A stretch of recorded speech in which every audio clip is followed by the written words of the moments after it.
अस्सलाम वालेकुम नाज़रीन, सिंध टीवी न्यूज़ जे प्रोग्राम कराची डायरी में आऊं आहियां वहां जो मेज़बान बशीर सजनानी। नाज़रीन, अॼु पाण सिंध असेंबलीअ में मौजूद आहियूं। अॼु पाण 26वीं आइनी तरमीम ते पाण सिंध असेंबलीअ में हुकूमती धुर मेंबरनि सां पाण ॻाल्हि ॿोल कंदासूं। 26वीं आइनी तरमीम छा आहे? 26वीं आइनी तरमीम आणण जो को मक़सदु हुयो। पहिरें ईअं थींदो हो त जेकी बि सुप्रीम कोर्ट जा जज जेके आहिनि रिटायर थींदा हुआ त उन खां पोइ जेको सीनियर जज हूंदो हुयो उहो ई जेको आहे सुप्रीम कोर्ट जो जज थींदो हो। पर हाणे ईअं न थींदो। हिन जेको आहे सो आइनी तरमीम अचण खां पोइ हुकूमत तोड़े मुखालिफ़ धुर तरफ़ां जेको आहे सो मेंबरनि 12 मेंबरनि ते मुश्तमिल हिकिड़ी कमेटी ठहियलु हूंदी। उन कमेटीअ में उहो फ़ैसिलो वेंदो ऐं उन में 3 जेके सीनियर तरीन जज हूंदा उहे फ़ैसिलो करे उहे 3 नाला ईंदा। उन्हनि 3 नालनि मां कंहिं बि हिकिड़े जज जी जेको सुप्रीम कोर्ट जो जज थींदो उन जी जेका मंज़ूरी आहे उहा जेका आइनी कमेटी जेका ठहंदी उहा ॾींदी। हाणे जेका 26वीं आइनी तरमीम आहे, हाणे उहे वफ़ाक़ उनखे मंज़ूर करण खां पोइ हाणे उहा आइन में उनखे शामिलु कयो वियो आहे। आइन में शामिलु थियण खां पोइ हाणे 2/3 मेजॉरिटी जेका आहे उहा फ़ैसिलो कंदी त उन्हनि 3 जजनि मां कहिड़ो जज जेको आहे उहो सिलेक्ट कनि था ऐं उहो सुप्रीम कोर्ट जेको आहे उहो जज थींदो। 26वीं आइनी तरमीम ते पाण सिंध असेंबलीअ में हुकूमती धुर मेंबरनि तोड़े जो सूबाई वज़ीरनि सां ॻाल्हि ॿोल कंदासूं त उन्हनि जो छा चवणु। बिल्कुलु रिलीफ मिलंदो ऐं असां मुबारकबाद ॾियूं था पिया चेयरमैन बिलावल भुट्टो ज़रदारी साहब खे, पूरी क़ौम खे, ऐं त इहो आसिफ अली ज़रदारी साहब ऐं पूरी पार्टी जी क़यादत ऐं ख़ासि तौर ते जेका जंहिं सियासी तदब्बुर सां सियासी महिनत सां चेयरमैन बिलावल भुट्टो ज़रदारी साहब इहा तरमीम पास कराई, शायदि उहो न करे आहे कोशिशि त इहा थी न सघे आहे। मां सम्झां थो त हिन में घणा ई फ़ाइदा थींदा। सियासत जेका सुप्रीम कोर्ट में घिरी वई हुई, जजनि जा ग्रुप थी विया हुया ऐं रोज़ सियासी केस ॿुधनि पिया, आम केस न पिया ॿुधनि, उन्हनि खे माण्हुनि खे फ़ाइदो पुॼंदो, केस हलंदा ऐं आमतौर जा जेके बेंचिस आहिनि रेगुलर हियरिंग कंदियूं, जेके लखे केस पेंडिंग पिया आहिनि उहे हल थी वेंदा, उहे माण्हुनि जा मसइला हल थींदा। 1973 जो जॾहिं थियो उन में काफ़ी अहिड़ा मामला हुया जेके पोइ थियणा ऐं COD में बि इहा साइन थियली ऐं पूरी दुनिया जे अंदरि इहो आहे जेके आइनी अदालतूं आहिनि उन में जेके मसइला जेके आहिनि तव्हांखे पाण ख़बर आहे त डेडलॉक थी वेंदा ऐं ॿियूं सभु कमु छॾे करे कोर्टियूं इन सियासी ऐं कॉन्स्टिट्यूशनल मसइलनि में उलझी वेंदियूं। हाणे पंहिंजो माण्हुनि जो कमु थींदो, हे कॉन्स्टिट्यूशनल कोर्ट आहिनि पंहिंजो कमु कंदियूं। मुंहिंजे ख़्याल में तमामु सुठो इहो जेको आहे कोर्टनि वारो जेको फ़ैसिलो थियो आहे उन सां मुल्क खे फ़ाइदो थींदो। चइनी सूबनि जो मुतफ़िक़ हुअण बि ज़ाहिर ज़रूरी आहे। KP इन खां ॿाहिरि आहे, उन जी मुखालफ़त करे छॾी आहे। छा चवंदो उन ते ज़ाहिर आवाम खे केतिरो नुक़सानु? असल में ॻाल्हि इहा त हिकिड़ो त 2/3 मेजॉरिटी सां थी आहे ऐं उहो बिल्कुलु इहो चवनि था मुखालफ़त असां करनि था, पर मां सम्झां थो अल्टीमेटली उनखे आइन ते हलणो पवंदो, छाकाणि त फेडरेशन आहे। उन आइन मुताबिक़ उन्हनि खे 10 दफ़ा इहो चयनि पर मजबूरनि उन्हनि खे न त उन्हनि जो कमुकार न थींदो। जेके उहे मसइला थींदा त उहे डेडलॉक जो शिकार थी वेंदा ऐं बुरान पैदा थींदो। मजबूरनि उनखे करिणो पवंदो। मुखालफ़त करनि था पर तव्हां ॾिसंदा वे उहे ज़रूरु इन आइन खे फॉलो कंदा। 26वीं तरमीम यकीनन हिकिड़ो वॾो डॉक्यूमेंट आहे। आइन में वॾी तब्दीली आहे जेका घणे वक़्त खां पोइ वॾी एक्सरसाइज़ खां पोइ चार्टर ऑफ डेमोक्रेसी 2006 में थियो हो, जंहिंमें इहा ॾिनल कमिटमेंट हुई। उहा कमिटमेंट मोहतरम चेयरमैन बिलावल भुट्टो साहब पूरी कई आहे। सो इंशाल्लाह उमेद था कयूं त मुल्क हाणे आइनी बहरान जे वरन खे चवंदो। तव्हां ॾिठो त अॻे कोर्टूं सिर्फ़ु सियासी केस टेकअप कंदियूं हुयूं, आम साइलिन रुली खपी वेंदा हुया 20 साल 30 साल हिकिड़ी नसल केस दायर कंदी, ॿी नसल वञी उन जो फ़ैसिलो ॿुधी। सो इन ते बि हाकारी अमल थींदो, छो जो जेका आइनी बेंच हूंदी उहा पंहिंजो आइनी कमु कंदी, बाक़ी जेको जज साहिबान हूंदा आवाम खे फैसिलिटेट कंदा ऐं उन्हनि जा कमु कंदा। इन तरमीम जे अचण सां आम जेको माण्हू आहे उनखे रिलीफ मिलंदो।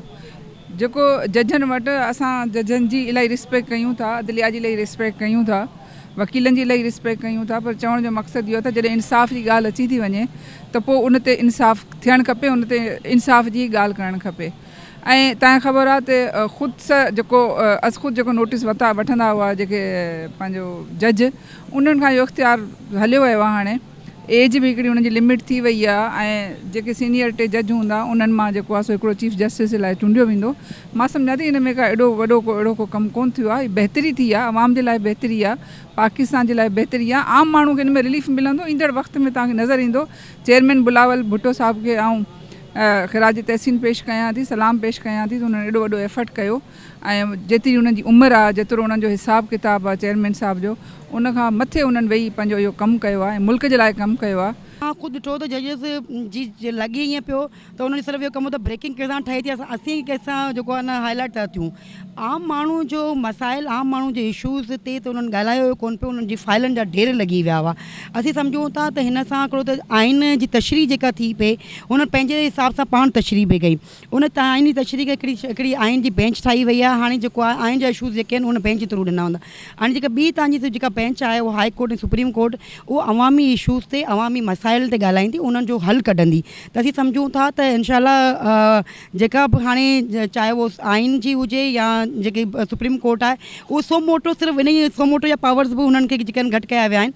त जेके असांजा मसाइल आम माण्हू जो वञे थो, चाहे उहो फैमिली जा मसाइल हुजनि या कोर्ट जा मसाइल हुजनि या प्रॉपर्टी जा इशूज़ आहिनि, उन्हनि खे हल कंदी ऐं जेके पावर्स आहिनि उहा अवाम खे वधीक पावर कंदी ऐं बाख्तियार कंदी उन्हनि खे। जे मेजॉरिटी फ़ैसिला थींदा, कॾहिं कॾहिं इहो थींदो आहे त हिकिड़ो जज जेको हूंदो आहे उहो नोट लॻाईंदो, इख़्तिलाफ़ी नोट लॻाईंदो आहे। त इहो इन करे ॾिनो वियो आहे पावर तव्हां वटि त सिर्फ़ु ॿिनि सूबनि जे खे जजिस रखिया वेंदा। सिंध खे तव्हां इग्नोर करे छॾियो, तव्हां बलूचिस्तान खे इग्नोर करे छॾियो हो, त हाणे जेकॾहिं चइनी सूबनि जा जजिस ईंदा, उन्हनि खे इख्तियारात मिलंदा, त असीं सम्झूं था त हिकिड़ी बहितर शइ ईंदी। जॾहिं तव्हां कंहिं बि फ़ैसिले में, डिसीशन में 4 सूबनि जी नुमाइंदगी न हूंदी त मसाइल वधिया पिए ऐं तव्हां ॾिठो पिए त लॻो ईअं पिए त कुझु मख़सूस माण्हुनि खे फ़ाइदो बि मिलियो, मख़सूस माण्हुनि खे रिलीफ बि मिलियो, ॿियनि खे नज़रअंदाज़ कयो पिए। असीं सम्झूं था हिननि सां हाणे शयूं बहितर थींदियूं। आवाम खे रिलीफ मिलंदो ऐं मोहतरमा जो इहो ख्वाब बि हो, इहो बिलावल भुट्टो चेयरमैन खे क्रेडिट वञे थो त वॾी जज करे इहो पास कराए थो। उहो त अचणी आहे, सूबो हर को पंहिंजी राय ॾींदो। गंडापुर हमेशह मुखालिफ़ रहियो आहे ऐं उहो साॻियो अदा करे पियो पास। बिल्कुलु रिलीफ मिलंदो, छो जो जेको माज़ी आहे उन में जेकॾहिं वज़ीर आज़म जे पंहिंजे पुट खे तकलीफ़ खणणी पई, इहो कानून इंसाफ़ हासिल करण लाइ 40 साल खां मथे लॻी विया, त आम माण्हू खे केतिरी तकलीफ़ हूंदी। ऐं सम्झां थी त हिन तरमीम खां पोइ पाकिस्तान जो हर माण्हू, चाहे उहो ग़रीब हुजे, चाहे उहो कहिड़े बि तबिके सां ताल्लुक़ रखंदड़ हुजे, उनखे रिलीफ मिलंदो। ऐं हाणे कोई बि हिकु ॾाको थी पंहिंजो आर्डर न हलाईंदो ऐं कोई बि डेम फंड गॾु कोन थींदो। इहो हिकु तक़ाज़ा ही वक़्त जी ऐं हालात जी त हिकु आइनी अदालत हुजे। जेके आइनी इशूज़ अचनि था त उहो आइनी हिकिड़ी जेको आहे सो पहिरीं त क़याम हो त अदालत थिए, आइनी अदालत जेको आहे सो पोइ बेंच जे शिकिल में सभिनी पार्टियुनि जेको आहे मुतफ़िक़ा तौर ते जेको आहे सो इहो सोचो ऐं इहा आइनी तरमीम थी। इन सां इहो आहे त हिकु आम माण्हू जा जेके केसिस आहिनि, जेके सालो साल जेको आहे सो लॻियो वञनि ऐं उन्हनि जी जेको आहे सो केस लॻनि कोन था कोर्ट में। ऐं सम्झां थो हिकु आइनी जेको आहे, जेके असांजा आइनी इशूज़ हूंदा उहे हिकु आइनी बेंच ॿुधंदी ऐं जेके आवाम जा मसइला हूंदा उहा हिकु सुप्रीम कोर्ट जी अदालत ॿुधंदी। ॾिसो, मोहतरमा जो ख़्वाब जे पूरे थियण जी जेसिताईं बिलावल साहब जी ॻाल्हि आहे त यकीनी तौर ते चार्टर ऑफ डेमोक्रेसी में इहा ॻाल्हि लिखियल हुई त जुडिशनल जेके अदालतूं आहिनि, बल्कि कॉन्स्टिट्यूशनल अदालतूं जेके थींदियूं ऐं हींअर कॉन्स्टिट्यूशनल बेंचिस जे नाले सां उहे हिते क़ाइमु आहिनि।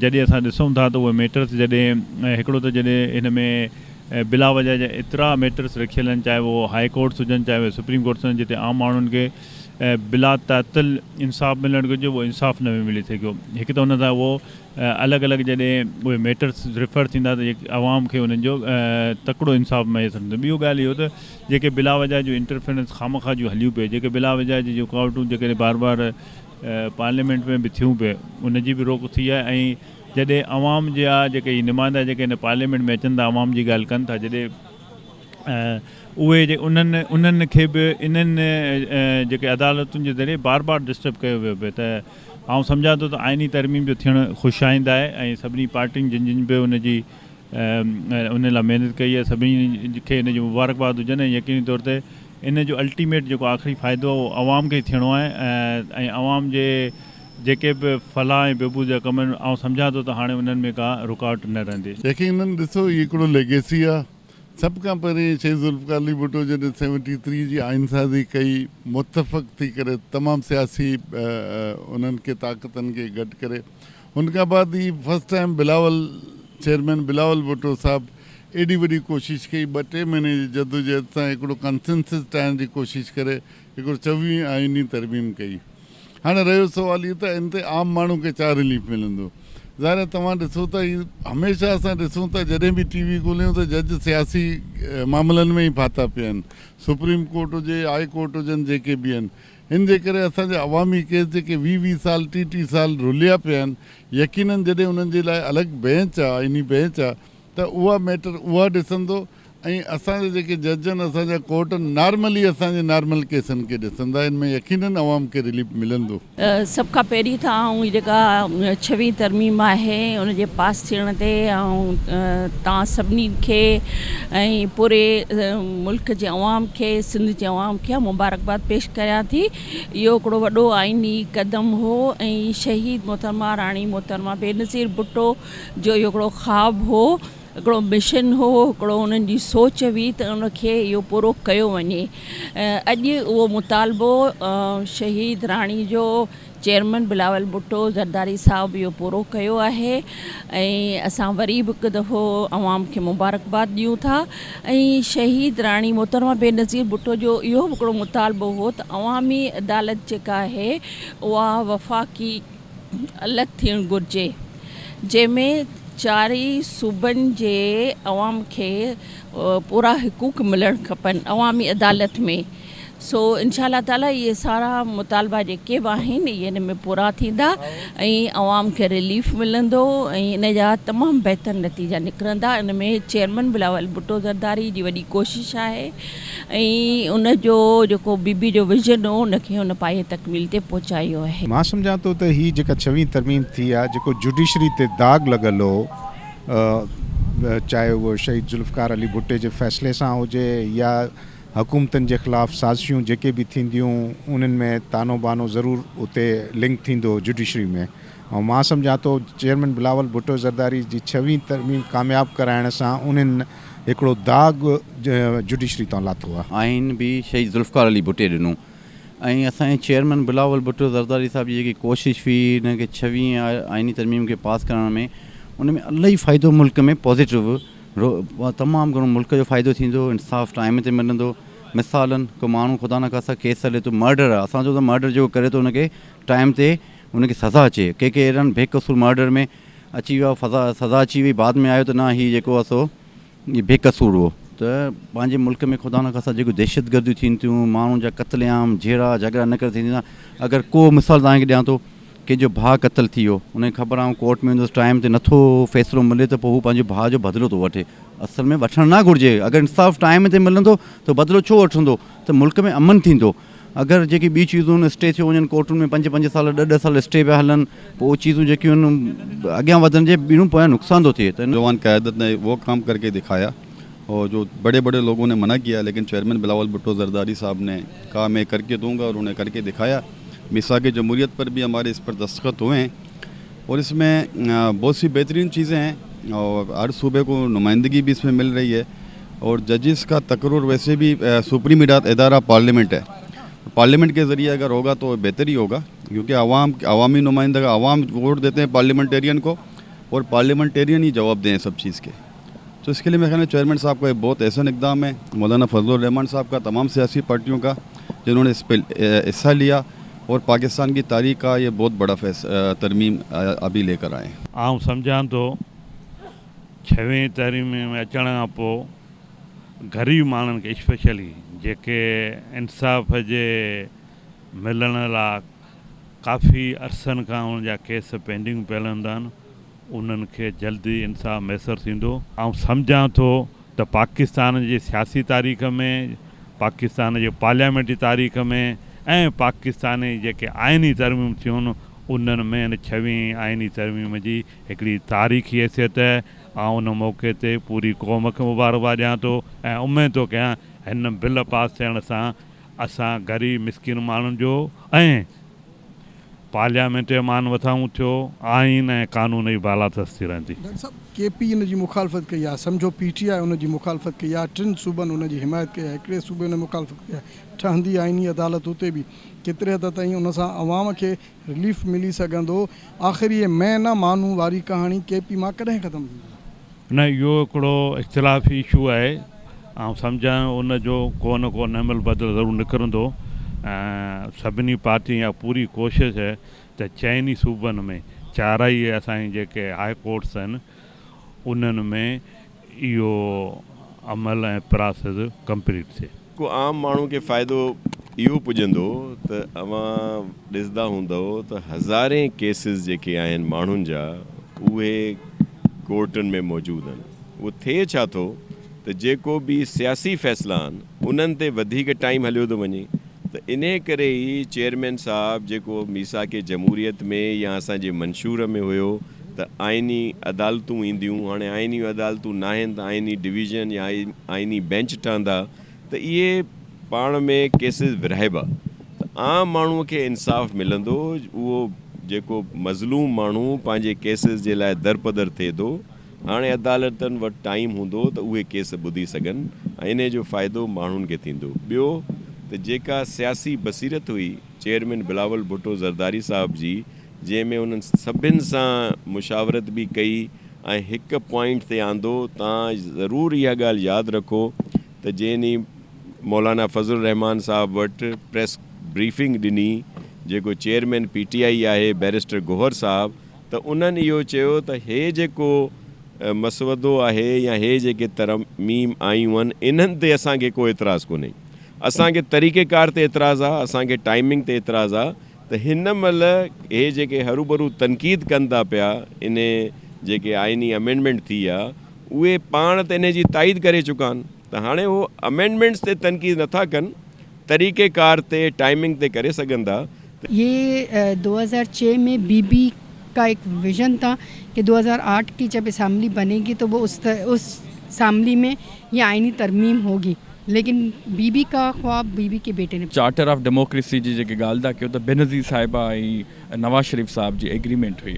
65,000 केसिस पंहिंजे सुप्रीम कोर्ट में पेंडिंग आहिनि पूरे पाकिस्तान जा, ऐं ऑब्वियसली हर माण्हू चवंदो आहे त असांखे मिसकैरेज ऑफ जस्टिस न थिए। जे 45 सालनि खां पोइ भुट्टे साहब खे इंसाफ़ मिलियो, हर को चए थो मूंखे तकिड़ो इंसाफ़ मिले, ऐं इन जे लाइ जॾहिं कॉन्स्टिट्यूशनल बेंचिस ठहंदियूं ऐं जजिस जा पावर्स रिस्ट्रिक्ट कया विया आहिनि। आर्टिकल 184 सू मोटो नोटिस अॻ में वठंदा, डायरेक्शन्स ॾींदा, ऑर्डर्स ॾींदा, हाणे उहे नथा करे सघनि। ऐं मां सम्झां थो जेके अपॉइंटमेंट ऑफ जजिस आहे सुप्रीम कोर्ट जा जेको चीफ जस्टिस आहे उन जी बि सुठे नमूने सां कई वई आहे, त 8 मेंबर MNA 4 सेनेटर्स ऐं जंहिं तरीक़े सां जस्टिस याया आफ़रीदी साहब आयो आहे त हिते सभिनि बार हुनखे वेलकम कयो आहे। ऐं मां सम्झां थो ख़ुशाइनी ॻाल्हि आहे। मां इहो ज़रूरु चवंदुमि त पाकिस्तान में हिनमहिल मुस्तक़बिल ऐं बहितरी सुठी अचण वारी आहे। आवाम खे जिन जा केस कोर्टनि में 50 सालनि खां पिया आहिनि ऐं जजनि वटि टाइम कोन्हे त उन्हनि केसनि खे टेकअप कनि, ऐं ज़ाहिर आहे तई बि कोर्टनि में वञूं था, पाण वकील आहियां, त इहे सभु प्रॉब्लम्स त आहिनि न।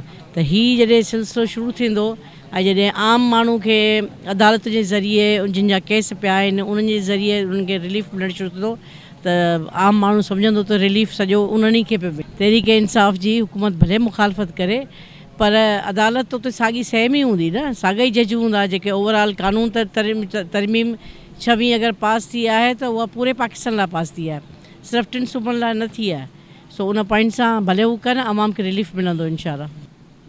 नाज़रीन, अॼु पाण 26 आइनी तरमीम जे हवाले सां पाण सिंध असेंबलीअ में हुकूमती धुर मेंबरनि सां ॻाल्हि ॿोल कईसीं। उन्हनि जो चवणु आहे त बिलावल भुट्टो ज़रदारीअ जो इहो हिकिड़ो ख़्वाबु हुयो जेको शहीद राणी जो बिलावल भुट्टो ज़रदारी पूरो कयो आहे। उन्हनि जो चवणु हुयो त सभ खां पहिरियां त हू पार्टी जे नौजवान चेयरमैन बिलावल भुट्टो ज़रदारी खे ही 26 जेका अमेंडमेंट आहे उन ते हुनखे मुबारकबाद पेश कनि था पिया। हिकिड़ी एजेंडा हुई जंहिं ते हुन हुकूमत तोड़े मुखालिफ़ धुर मेंबरनि खे हिक ई जॻह ते आंदो सवाइ हिकिड़ी पार्टी जे। उन्हनि जो चवणु हुयो त पाकिस्तान पीपल्स पार्टी नून लीग JU आहे तोड़े जो बलोचिस्तान जी हिकु पार्टी हुई जंहिंजो हिकिड़ो सेनेटर उनखां मिस थियो आहे, उन बि उन्हनि जी हिमायत कई हुई।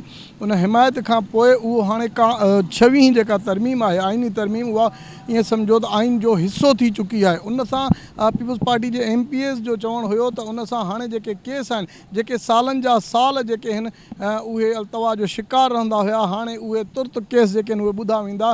पहिरियों जज जेके आहिनि उहे हिक ॿिए जे पोयां सीनाटी जे हिसाब सां भली वेंदा, पर हाणे उहा कमेटी जेका ठहंदी 12 रुकनी कमेटी ऐं उन सां गॾोगॾु 2/3 मेजॉरिटी जेका हूंदी उहा फ़ैसिलो कंदी त कहिड़ो जज जेको आहे सो सुप्रीम कोर्ट जो जस्टिस थी सघे थो ऐं उन जे अचण सां जेको आहे सो फ़ैसिला जेके आहिनि उहे तुर्त थींदा। ॿिए तरफ़ वकीलनि तरफ़ां जेको आहे सो उन ते एहतजाज बि कयो पियो वञे। वकीलनि जो चवणु आहे त हू हिकिड़ी तहरीक हलाईंदा, छाकाणि त हीअ इस्टेब्लिशमेंट जोड़ी आहे, उन सां सियासी जेके पार्टियूं आहिनि उन्हनि में इख़्तिलाफ़ पैदा थींदा, अॻिते हली करे इन जा नतीजा जेके आहिनि उहे तमामु बुरा निकिरंदा। हाणे इहो त हिकिड़ो वक़्तु ॿुधाईंदो त उहे फ़ैसिला केतिरे हद ताईं सही साबित थींदा या जेका 26वीं आइनी तरमीम आहे उहा बहितर अंदाज़ में कमु करे सघंदी या उन में के रुकावटूं थींदियूं या जेके वकील एहतजाज कनि पिया उहे पंहिंजी जॻह ते सही हूंदा या वरी पीपुल्स पार्टी, नून लीग या ॿियूं इतिहादी जेके जमायतूं आहिनि या इतिहाद खां ॿाहिरि मुखालिफ़ धुर जेके पार्टियूं आहिनि उहे बि उन जो हिसो रहियूं आहिनि उन हिमायत करण में छा केतिरे हद ताईं उहे जेके आहिनि बहितर नतीजा ॾेई सघंदियूं। कराची डायरी जे अॼोके प्रोग्राम में पंहिंजे मेज़बान बशीर संजराणी खे ॾींदा इजाज़त। अल्लाह भाई।